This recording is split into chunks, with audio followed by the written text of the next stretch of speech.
يوما كنت تعانق دمعة الفكر تناجي الله في صبر وترجو رحمة تسري فعاش القلب إخلاصا وصرت تحوم كالطير تحلق في ثقافات Now ہم جلدی سے بات کرتے ہیں اس کے سلوشن پہ.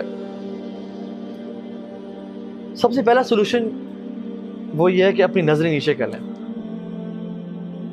حدیث بات ہے جو نظریں ہیں نا بری نظر یہ شیطان کے تیر ہیں اور شیطان کا سب سے پہلا حملہ ہے. اس کے تھرو ساری چیزیں اندر جلد میں جاتی ہیں. اگر یہ آنکھیں جھکی رہیں تو دل کے حالات ٹھیک رہیں گے, اور اگر آنکھیں اٹھی رہیں اور یہ نیچے نہ ہوئی تو دل تباہ و برباد ہو جائے گا, حتیٰ کہ انسان کہاں تک پہنچ جائے گا. اور بات ساری شروع ہوتی ہے تھاٹس کے ساتھ. انسان کو تھاٹس آتی ہیں, تھاٹس پہ جب وہ پرسسٹ کرتا ہے ان کو ختم نہیں کرتا, اعوذ باللہ من الشیطان الرجیم پڑھ کے نہیں چھوڑتا, تو کیا ہوتا ہے فیلنگز ڈیولپ ہونا شروع ہوتی ہیں. اور جب فیلنگز کو انسان ختم نہیں کرتا, روکتا نہیں ہے, تو کیا ہوتا ہے ایکشن کرتا ہے وہ. اور جب وہ ایکشنز کرتا رہتا ہے حتیٰ کہ اس کو روکتا نہیں ہے تو وہ اس کی سیکنڈ نیچر اور بیہیویئر بن جاتا ہے.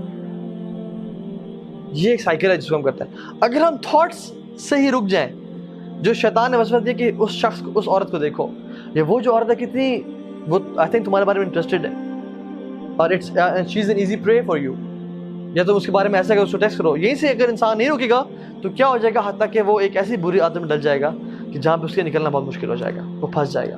تو سب سے پہلے نظر نیچے. دوسری چیز, اگر انسان کو شہوات ڈیزائرز تنگ کر رہی ہیں تو وہ روزے رکھیں, کیونکہ روزہ بہت بڑی چیز ہے جو کہ انسان کی شہوت کو روکتا ہے. ٹھیک ہے. تیسری چیز شادی, اس کا ایک بہت بڑا علاج ہے. اگر انسان کو شہوت تنگ کر رہی ہے تو یو شوڈ گیٹ میرڈ, اور اپنی خواہشات کو اس کے صحیح جگہ پہ استعمال کریں. ٹھیک ہے. چوتھی چیز اچھی کمپنی ہونا اور بری کمپنی سے بچنا, کیونکہ بری کمپنی جو ہے نا, اگر ایک بری کمپنی میں انسان ہے اور وہ عورتوں کے بارے میں بات کریں یا اس کے بارے میں بات کریں یا پورنوگرافک مٹیریل کے بارے میں بات کریں یا کسی مووی کے بارے میں بات کریں جس میں لسٹ فل اور وہ ہے, تو آپ ایگزیکٹلی ان کے پیچھے چلنے شروع ہو جائیں اور آپ اس چیز میں پڑ جائیں گے جہاں پہ آپ کی بری کمپنی جا رہی ہے. تو اس چیز سے, بری کمپنی سے بچیں. چاہے آپ جتنے بھی نیک ہیں, قرآن کے حافظ ہیں, متقی ہیں, داڑھی رکھی ہوئی ہے, سب کچھ ہے, بری کمپنی میں رہیں گے تو الٹیمیٹلی, عربی کا مقول ہے الصاحب صاحب, جو آپ کا صاحب ہے نا, جو آپ کا کمپینین ہے, وہ صاحب ہے. ہی از اے پولر, جو آپ کو کھینچتا ہے حتیٰ کہ آپ کو وہیں پہ لے آتا ہے جہاں پہ وہ کھڑا ہوا ہے, اور اس کا بہت انفلوئنس ہوتا ہے.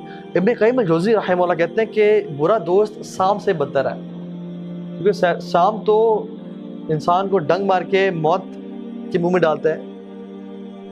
برا دوست جو ہے نا, وہ اگر آپ اس کے ساتھ رہیں, وہ آپ کو گناہوں میں انوالو کر کے آپ کو موت کے منہ میں نہیں, قبر میں نہیں, بلکہ جہنم میں ڈال دیتا ہے.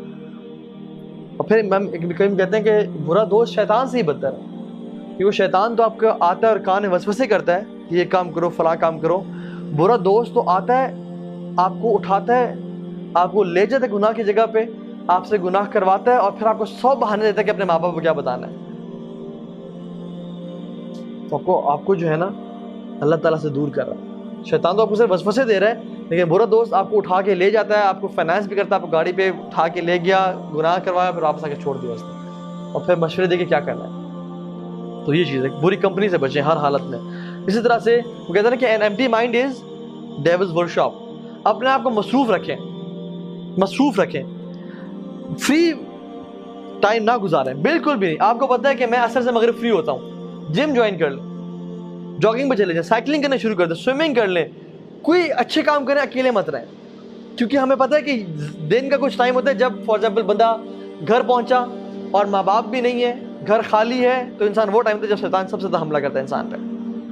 تو اس ٹائم میں اپنے آپ کو بزی رکھیں. May be call a friend, may be go out, اور ڈیلیبریٹلی کوشش کریں کہ میں نے گھر سے نکلنا ہے یا میں نے جم جانا ہے. آپ کو کوئی آگے اٹھا کے نہیں لے جائے گا اس چیز سے, آپ نے خود ایفرٹ کرنی ہے. فزیکل ایکزرشن کریں, اپنے آپ کو بزی رکھیں. انسان جب فارغ ہوتا ہے نا, پھر وہ ڈیولز ورکشاپ ہے, پھر وہ مزید گناہوں میں چلتا رہتا ہے. الا ما رحم ربی, جو لوگ اللہ کے خالص بندے ہیں, جو نیکیوں میں اپنا ٹائم گزارتے ہیں. مے بی آپ اس ٹائم کو آئیڈینٹیفائی کریں, یہ ٹائم ہے جہاں پہ میں سب سے زیادہ گناہوں میں انوالو ہو سکتا ہوں. I go to bad websites, I talk to some girl, maybe یہ وہ ٹائم ہے جہاں پہ میں فری ہوتا ہوں اور کوئی دیکھنے والا نہیں ہوتا اور میں اس گناہ میں پڑ جاتا ہوں. آپ اس ٹائم یا تو اپنا موبائل سوئچ آف کر دیں اور اس سے دور چلے جائیں, ٹھیک ہے, یا کوئی لیکچر لگا کے بیٹھ جائیں کہ اس کو سننا شروع کر دیں, اور go to a good friend اور اٹینڈ اے حلقہ اور گو ٹو جم. تو آئیڈینٹیفائی کریں, کانشیس ایفرٹ کریں انشاءاللہ, اور جان لیں کہ جو موبائل فون ہے نا, دس کین میک یو اور break you, this can make you اور بریک یو. اگر آپ نے اسے کنٹرول نہ کیا, یہ آپ کو کنٹرول کرے گا, اور ایسا برا کنٹرول کرے گا کہ آپ کی زندگی تباہ ہو جائے گی, اور آپ کو بعد میں پتہ چلے گا کہ زندگی تباہ کر دی میں نے, اور آپ کا ٹائم ضائع ہو جائے گا, اور حتیٰ کہ جو آپ کچھ کر سکتے تھے اس ایج میں, اس ٹائم میں, وہ آپ کے پاس کچھ بھی نہیں بچے گا. تو اس کو ڈسپلن کریں انشاءاللہ. دوسری چیز دعا کریں, کثرت سے دعا کریں کہ اللہ مجھے بچا. اللہ کے نبی نے, ایک صحابی نے کہا رسول اللہ مجھے زنا کی اجازت دیں. تو اسے پتہ کیا چلتا ہے کہ اگر آپ پہ کوئی چیز مشکل ٹائم گزر ہے اور آپ کچھ کرنا چاہ رہے ہیں تو کسی اچھے بڑے انسان سے مشورہ, کاؤنسل لے لیں کہ میں کرنا چاہ رہا ہوں, مجھے میری مدد کر, کیا کیسے بچوں میں. اور صحابہ کا اللہ کے نبی سے کتنا کلوز تعلق ہے کہ اللہ کے نبی بس آ کر کہا رسول اللہ مجھے اجازت دیں. تو اللہ کے نبی ان کے پاس گئے اور اس سے کچھ سوالات یہ, کیا تم پسند کرتے ہو کہ کوئی تمہاری بہن کے ساتھ کرے, یا خالہ کے ساتھ کرے, یا پھپھی کے ساتھ کرے, یا ماں کے ساتھ کرے, یا بیٹی کے ساتھ کرے. میں کہا نہیں ہے رسول اللہ. میں کہا پھر آپ کیوں پسند کرتے ہو کسی اور کی خالہ, بہن, بیٹی کے ساتھ. اور پھر دعا کی اس کے لیے, یہ دعا کی بات کر رہا ہوں میں, اللہم اغفر ذنبہ وطہر قلبہ واحسن فرجہ, کہ اللہ اس سے گناہ معاف کر دے, اس کے دل کو صاف کر دے, اور اس کو پاک دامن بنا دے. تو اپنے لیے دعا کریں, اللہم طہر قلبی واغفر ذنبی واحسن فرجی, یا اللہ مجھے پاک صاف کر دے. اپنی اولاد کے لیے دعا کریں. اور بھی دعائیں اللہ کے نبی کہا کرتے تھے کہ اللہم انی اعوذ بک من منکرات الاخلاق والاعمال والاہواء, یا اللہ مجھے برے اخلاق سے, اعمال سے اور خواہشات سے بچا کے رکھ. عربی میں دعائیں نہیں آتی, اردو میں کریں کہ یا اللہ میں بہت کمزور ہوں, تجھے پتہ ہے میں ہر دفعہ پھسل جاتا ہوں, تجھے معلوم ہے کہ کتنی دفعہ میں نے تو سے توبہ کرنے کے بعد ہی پھسل گیا ہوں, یا اللہ تو ہی مجھے بچا لے, تو مجھے توفیق دے, تو مجھے ہمت دے کہ میں بچ جاؤں. لا حول ولا قوت الا باللہ, میرے میں نہ کوئی طاقت ہے نہ کوئی قوت ہے, آپ نے مجھے بچانا ہے. یا اللہ کوشش میں کروں گا, انشاءاللہ ارادہ میرا ہوگا, پکا آپ سے کوشش کرتا ہوں, وعدہ کرتا ہوں, لیکن آپ نے مجھے بچانا ہے. دعا کریں انشاءاللہ اللہ سے, ٹھیک ہے. آخری چیز تقوی اختیار کریں. اور تقوی کیا چیز ہے؟ جو کہ آتا ہے مراقبہ سے. مراقبہ is knowing that Allah subhanahu wa ta'ala is watching you.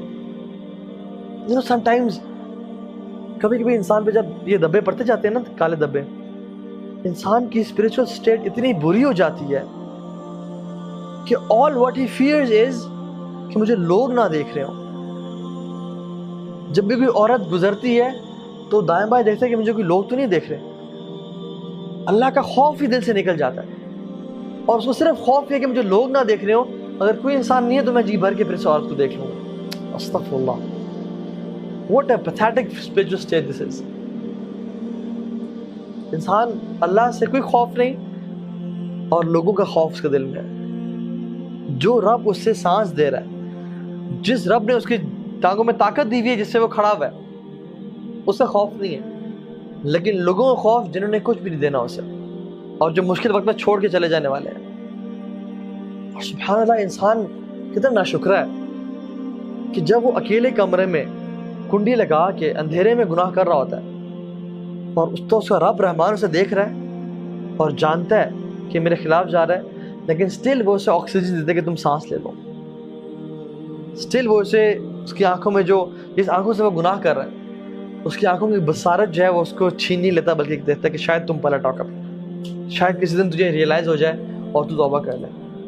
تو اللہ تعالیٰ ہم سب کو نیک بنائے, متقی بنائے, اور ہم سب کو توفیق دے کہ ہم ہر قسم کے سیکریٹ سن سے اور پبلک سن سے بچیں.